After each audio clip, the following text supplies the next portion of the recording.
একজন মানুষের স্বাভাবিক অজু বা গোসল করতে কত সময় নেওয়া উচিত?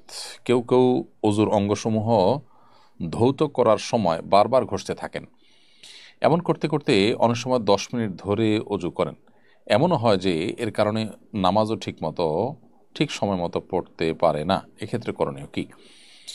স্বাভাবিকভাবে অজু গোসল করতে আসলে কি পরিমাণ সময় লাগবে, শরীয়তের জন্য কোনো সময় সীমা ঠিক করে দেয়নি, তবে কি পরিমাণ পানি লাগবে সেটা কিন্তু বলা হয়েছে। আনুমানিক মিডিয়াম সাইজের গ্লাস আছে, এই গ্লাসের 1 গ্লাস পানি দিয়ে বা একটু কম পানি দিয়ে নবী সাল্লাল্লাহু আলাইহি ওয়াসাল্লাম অজু করে ফেলতে পারতেন। আর গোসলেও তার খুব সামান্য পরিমাণ পানি লাগতো, যেটা আমাদের কাছে অনেকটা অকল্পনীয়। তো সময়ের ব্যাপারটা হলো যে যদি কেউ ভালোভাবে ডলে ডলে অজু করতে অন্য দশজনের চেয়ে তার একটু বেশি সময় লাগে, অসুবিধা নেই। কিন্তু আপনি যে পয়েন্টটি উল্লেখ করেছেন যে অনেকে দেখা যায় 10 মিনিট ধরে অজু করে, এটা তো অস্বাভাবিক, এটা তো অবশ্যই গর্হিত কাজ। সময় আমাকে যে জন্য যে কাজে আমি সময় ব্যয় করব, সেই সময়টা ব্যয় করতে যদি আমি সীমা ছাড়িয়ে চলে যাই, তাহলে সেক্ষেত্রে অবশ্যই সময়েরও অপচয়ের ব্যাপার আছে। আল্লাহ সুবহানাহু ওয়া তাআলার কাছে কিয়ামতের দিন আমাদের সময় সম্পর্কেও কিন্তু জিজ্ঞাসার মুখোমুখি হতে হবে।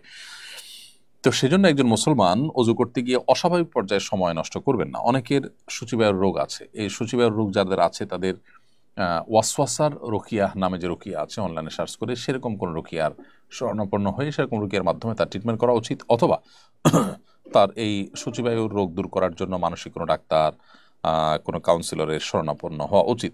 সোজা কথা যে একই অঙ্গ বারবার করে ধুইতে ধুইতে থাকা, এটা কোনো জায়েজ কাজ নয়। 3 বার ধোয়া সুন্নাত, 3 বার ধোবেন, ভালো করে ডলবেন। এরপরও আপনার কোনো অঙ্গ শুকনো আছে কিনা এ ব্যাপারে যদি আপনার ভিতরে খুঁতখুঁতে বা আপনার সূচিবায়ুর কোনো ভাব আসে, আপনি সেটাকে ইগনোর করবেন। সেটাই আপনার জন্য শরিয়া কর্তৃক নির্দেশিত। জাস্ট ইগনোর করতে হবে যে 3 বার আমি ধুয়েছি, নবী সাল্লাল্লাহু আলাইহি ওয়াসাল্লাম 3 বার ধোয়ার নির্দেশনা করেছেন, সেটা আমি করেছি, ডলেছি, অথবা আমার দায়িত্ব শেষ।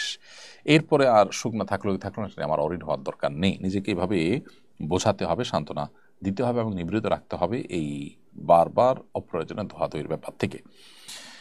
ব্যাটারি